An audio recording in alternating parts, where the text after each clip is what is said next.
ஆச்சி மசாலா எந்த சமையலும் ருசி தேடும் ரகசியம் 20 ரூபாய்.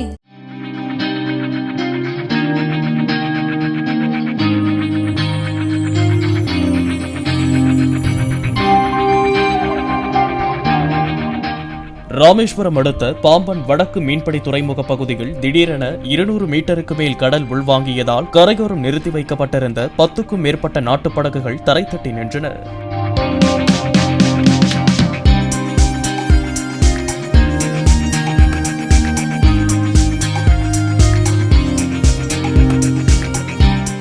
ஆச்சி மசாலா எந்த சமையலும் ருசி தேடும் ரகசியம் 20 ரூபாய். பிளே ஸ்டோர் மற்றும் ஆப் ஸ்டோரில் இருந்து பாலிமர் செயலியை QR கோடு மூலம் பதிவிறக்கம் செய்யுங்கள். செய்திகளை உடனுக்குடன் பெறுங்கள்.